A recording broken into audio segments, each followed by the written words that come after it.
Halo, aku Yudi Arasid. Aku dari Teknik Elektronika kelas TE 2B Politeknik Negeri Cilacap. Pada kesempatan kali ini, di sini saya akan menerangkan cara melakukan analisis FMEA atau Failure Mode Effect Analysis. Apa sih itu Failure Mode Effect Analysis? Ayo kita simak baik-baik presentasi saat ini. Nah, cara melakukan analisis FMEA. Mari kita uraikan terlebih dahulu apa saja yang akan kita bahas pada slide presentasi ini. Yang pertama yaitu apa itu FMEA. Yang kedua ada apa saja bagian-bagian dari FMEA. Yang ketiga ada apa saja langkah-langkah membuat FMEA. Nah, yang keempat ada bagaimana menentukan risk priority. Dan yang kelima ada studi kasus.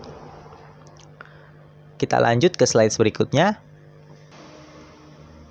Apa itu FMEA? Nah, FMEA yakni singkatan dari Failure Mode Effect Analysis, di mana analisis ini menggunakan metode pendekatan dengan cara mengidentifikasi kerusakan suatu proses atau sistem dengan mendeteksi peluang kegagalan, penyebab kegagalan, efek kegagalan, dan prioritas perbaikan yang diperlukan oleh proses atau sistem tersebut.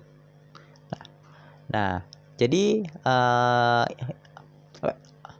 arti dari FMEA yakni kita mendeteksi peluang kegagalan, penyebab kegagalan, efek kegagalan, dan prioritas perbaikan tersebut.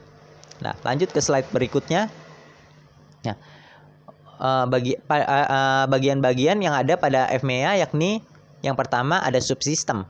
Subsistem ini berisi list suatu proses atau komponen yang sering mengalami kegagalan. Yang kedua ada failure mode atau berupa apa kegagalan yang dialami oleh suatu sistem tersebut. Nah, yang ketiga ada efek dari failure mode tersebut, berisi tentang dampak dari kegagalan failure mode yang dialami oleh subsistem. Nah, yang keempat ada penyebab dari failure modenya, yakni berisi tentang penyebab mengapa subsistem mengalami kegagalan. Nah, yang kelima ada metode pengendalian dari proses kegagalan tersebut.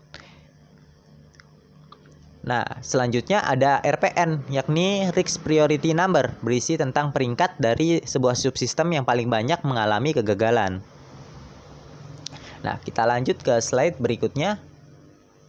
Nah, cara-cara atau langkah-langkah membuat FMEA. Nah, yang pertama itu langkahnya yakni mengidentifikasi potensi kegagalan atau keseriusan permasalahan yang mungkin terjadi dari setiap tahapan proses, yakni severity maksudnya. Nah, yang kedua ada mengidentifikasi keseringan suatu permasalahan terjadi atau occurrence. Nah, yang ketiga ada mengidentifikasi sistem kontrol yang ada atau detection. Nah, yang keempat kita harus menghitung risk priority number atau RPN, yakni severity dikali occurrence dan dikali detection. Yang kelima yakni menetapkan langkah perbaikan yang harus kita ambil setelah melakukan pengecekan dan melakukan analisis kegagalan.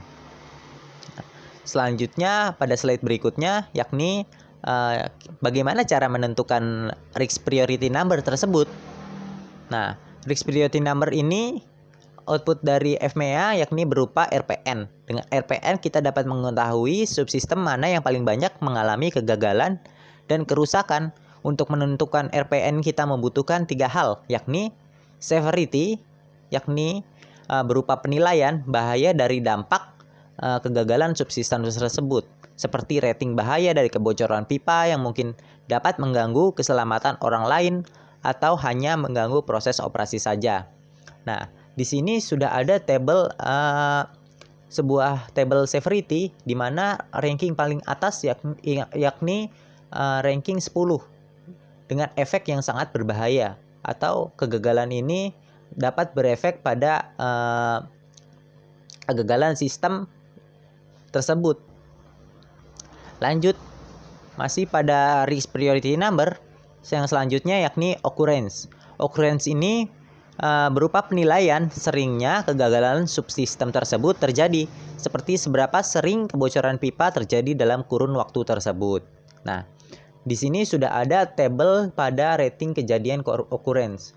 Di sini ada rankingnya, kejadiannya. Semakin kejadian sering atau sering mengalami kegagalan, maka ranking pada rating kejadian occurrence ini makin tinggi dan tingkat kerusakan ini juga semakin cepat.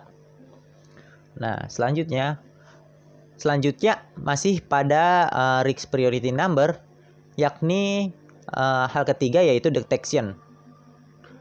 Nah, deteksi ini berupa penilaian bagaimana pengontrol dapat mendeteksi kegagalan tersebut, seperti mungkinkah kebocoran pipa tersebut terlihat kasat mata atau mengganggu sebuah sistem sehingga sistem tersebut menjadi mati. Nah, mari kita melakukan sebuah studi kasus. Kita cari sebuah peralatan di rumah, setelah ditemukan, saatnya membagi tiap bagian komponen atau subsistem. Di sini ada sebuah contoh kasus, yakni contoh kasus kerusakan sepeda. Kita pertama-tama akan menentukan bagian komponen dan melakukan analisis kegagalan. Nah, di sini sebuah sepeda memiliki berbagai macam komponen atau sebuah subsistem dari sistem yakni sepeda. Nah, di sini ada komponen yang pertama yakni ada kampas rem. Yang kedua ada ban, yang ketiga ada rantai, dan keempat ada rem tangan. Mungkin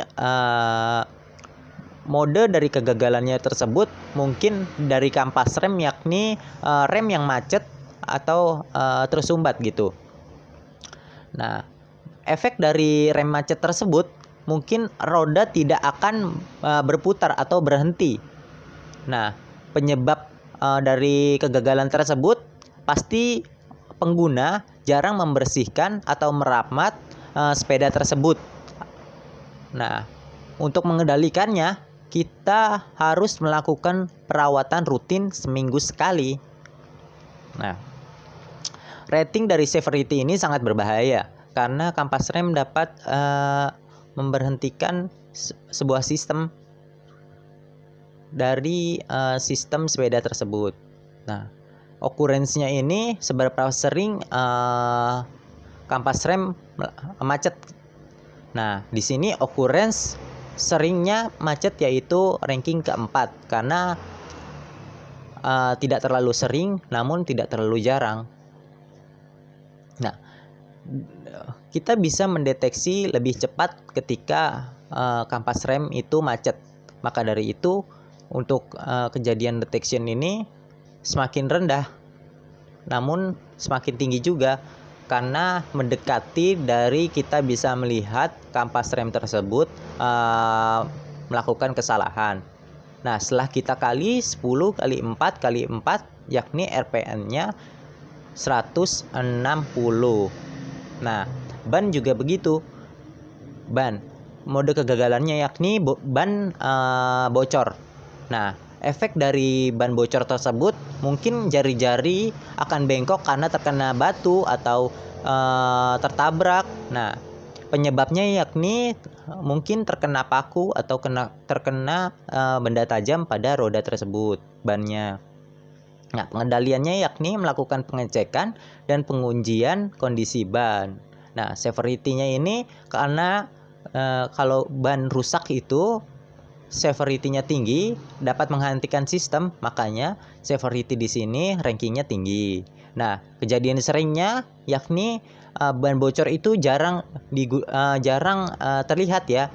Maksudnya ya jarang ban tersebut bocor. Pasti kadang kalau kita tidak perhatikan ban tersebut mungkin bocor. Nah, RPM-nya di sini kecil. Hasil kali 8 kali 2 kali 2. Nah, selanjutnya yakni rantai. Mode kegagalannya yakni rantainya macet. Nah, efek kegagalan tersebut yakni roda tidak bisa dijalankan secara optimal.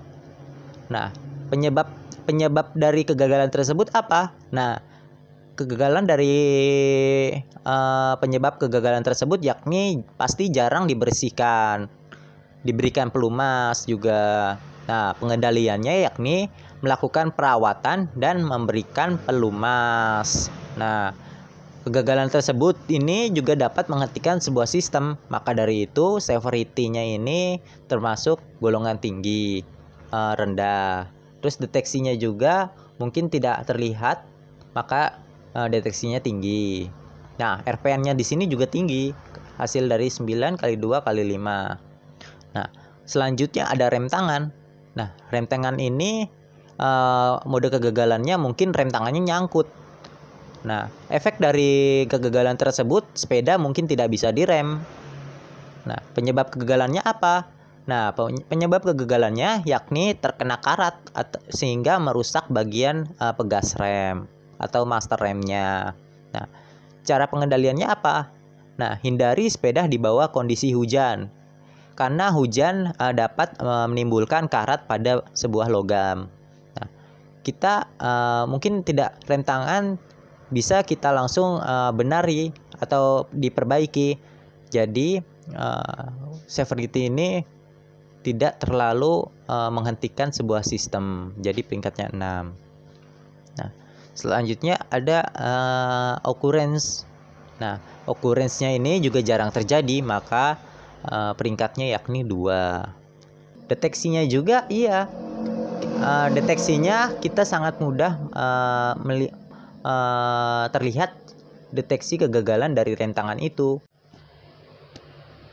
Sehingga RPN yang kita dapatkan yakni 6 dikali 2 dikali 2 yakni 24. Nah, setelah kita mendapatkan sebuah NPN, selanjutnya kita memeringkati komponen paling kritis berdasarkan risk priority number. Yang pertama yakni kampas rem dengan risk priority yakni 160. Selanjutnya ada rantai. Nah, risk priority-nya yakni 90. Yang ketiga ada ban.